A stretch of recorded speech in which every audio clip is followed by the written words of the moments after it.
Hello guides, good evening. मैं mister Arun Kumar Chaudhary, nursing tutor. आज हम एक छोटा सा टॉपिक रिवाइज करेंगे, उसको स्टडी करेंगे। टॉपिक का नाम है शोक। शोक क्या होता है, इसके बारे में अपन डिस्कस करेंगे। तो सबसे पहले आता है, और अपना लेक्चर होगा वो हिंदी लैंग्वेज में होगा। ANM, GNM, BSc नर्सिंग, आज जो नर्सिंग स्टूडेंट है वो इसको स्टडी कर सकते हैं, जो मोस्ट इम्पोर्टेंट टॉपिक है। जैसे पहले शोक। शोक क्या होता है? शोक सदमा। एक शोक का मतलब होता है सदमा। शोक एक जीवन मरण वाली स्थिति है। क्या है? जीवन मरण वाली स्थिति है, जो तब होती है जब शरीर को पर्याप्त रक्त प्रवाह नहीं मिल रहा होता। जब अपना जो बॉडी होती है उसको कंप्लीट ब्लड का सर्कुलेशन नहीं होता है। रक्त प्रवाह में कमी का मतलब ये है कि कोशिकाओं और अंगों को ठीक से काम करने के लिए पर्याप्त ऑक्सीजन और पोषक तत्व नहीं मिलते। तो शोक के या सदमे के परिणाम स्वरूप कई अंग क्षतिग्रस्त हो सकते हैं। ये क्या होता है? अपना शोक होता है। नेक्स्ट अपना आता है, नेक्स्ट पढ़ेंगे अपन कोज ऑफ शोक। शोक के कौन कौन से कोज होते हैं? क्या अपना नेक्स्ट कोज ऑफ शोक, कौन कौन से कोज है? तो इसमें पढ़ेंगे अपन। फर्स्ट है अपना poisoning, Burns, emotional stress, severe vomiting and diarrhoea, और इलेक्ट्रिक शोक। और क्या है? इलेक्ट्रिक शोक। तो कोज ऑफ शोक कौन कौन से हो सकते हैं? पॉइजनिंग हो सकता है, बर्न्स हो सकता है, emotional stress, severe vomiting and diarrhoea, और इलेक्ट्रिक शोक। ये क्या आपने शोक की क्या है? कोज। अब नेक्स्ट अपना आता है, सबसे पहले पढ़ेंगे हम न्यूरोजेनिक शोक। न्यूरोजेनिक शोक क्या होता है? न्यूरोजेनिक शोक, इसमें न्यूरोजेनिक शोक को रीढ़ की हड्डी की चोट के साथ संबंधित ANS क्या होता है?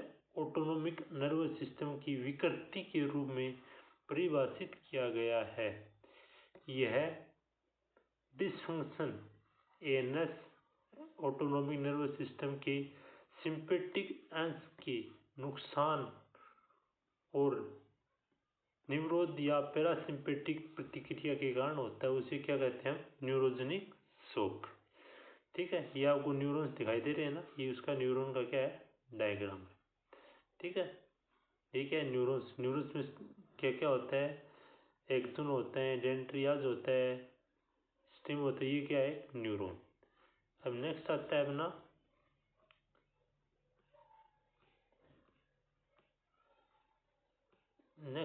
अपना हेमरेजिक शोक।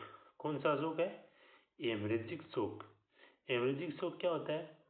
रक्तस्रावी शोक कम ऊतक ब्लड की आपूर्ति की एक स्थिति होती है, जिसके परिणाम स्वरूप ऑक्सीजन और पोषक तत्वों की अपर्याप्त डिलीवरी होती है, तो सेलुलर फंक्शन के लिए आवश्यक है। जब भी सेलुलर ऑक्सीजन की आपूर्ति कम हो जाती है तो कोशिका और जीव दोनों शोक की स्थिति में होते हैं। क्या होता है? हेमरेजिक शोक के अंदर जब भी अपनी बॉडी में ब्लड की क्या हो जाती है? कमी हो जाती है, वो प्रॉपर सर्कुलेशन नहीं हो पाता, तो उस स्थिति या उसमें वो ब्लड की क्लॉट होता है, वो क्या होता है? अपना हेमरेजिक शोक। ठीक है, नेक्स्ट अपना पता है, नेक्स्ट कौन सा है? हेमरेजिक शोक के बाद अपन पढ़ेंगे रेस्पिरेटरी शोक। रेस्पिरेटरी शोक में क्या होता है? यह स्थिति तब उत्पन्न होती है जब श्वसन प्रक्रिया विफल हो जाती है और बीमारी या रुकावट के कारण और शरीर की कोशिकाएं ऑक्सीजन से वंचित हो जाती हैं। क्या होता है रेस्पिरेटरी शॉक में अपनी बॉडी होती है उसमें एक ऐसी कंडीशन उत्पन्न हो जाती है अपनी श्वसन प्रक्रिया अपनी ब्रीथिंग क्या होती है प्रोसेस बंद हो जाती है, जिसके कारण अपने कोई रुकावट होने के कारण अपनी कोशिकाओं में प्रॉपर ऑक्सीजन नहीं पहुंच पाती। इसके कारण क्या हो जाता है रेस्पिरेटरी शॉक हो जाता है। ठीक है, नेक्स्ट पढ़ेंगे अपन रेस्पिरेटरी शॉक के बाद नेक्स्ट कौन सा आता है हमारा कार्डियोजेनिक शॉक। अब कार्डियोजेनिक शॉक में कार्डियोजेनिक शॉक शॉक एक ऐसी स्थिति होती है तो कार्डियोजेनिक वो शॉक होता है उसमें एक ऐसी कंडीशन होती है जिसमें दिल अपना जो हार्ट होता है वो सडनली क्या होता है शरीर की जो बॉडी की जो ज़रूरत होती है उनको पूरा करने के लिए पर्याप्त पंप नहीं कर पाता है। ये हालत अक्सर एक गंभीर दिल की दौरे के कारण होती है।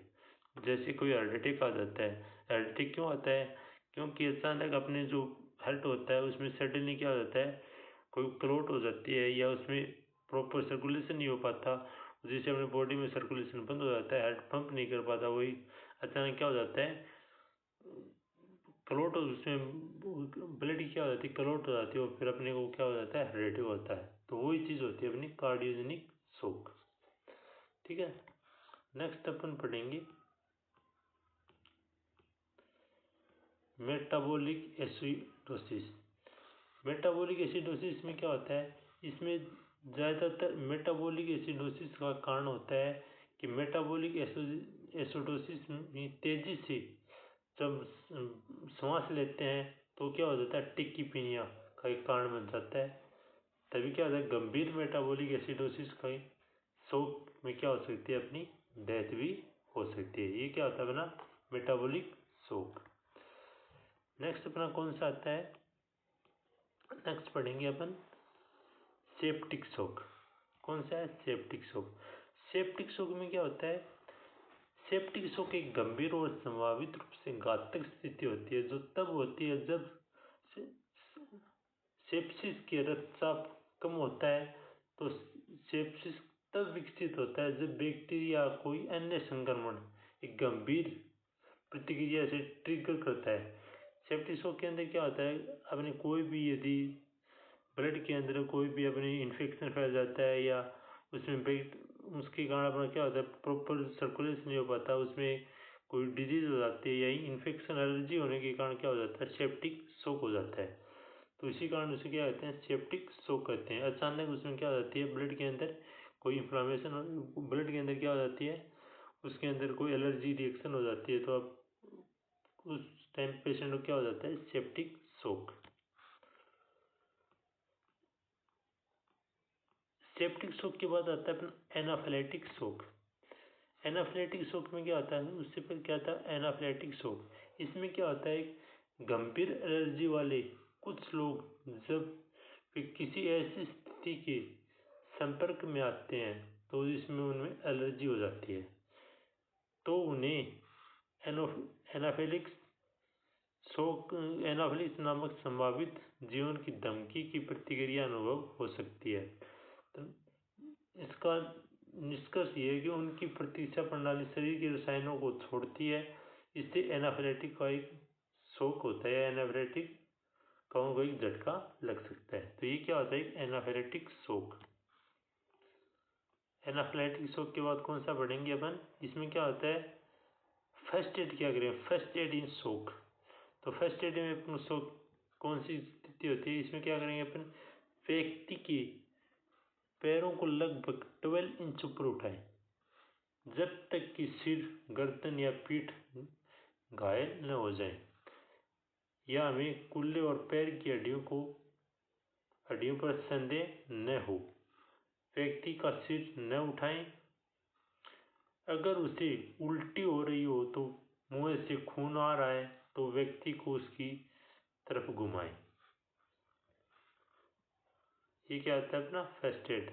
फिर नेक्स्ट क्या आता है ना नेक्स्ट क्या है फिर इस कंडीशन में क्या बताएं जब तक ये कंडीशन अपन फर्स्ट एड देने के बाद क्या करें मरीज को एम्बुलेंस से जल्द अस्पताल में रेफर कर दें। Okay thank you guys. Video अच्छा लगे तो शेयर व लाइक ज़रूर करें। मैं mister Arun Kumar Chaudhary good night. कल फिर मिलते हैं नए टॉपिक के साथ।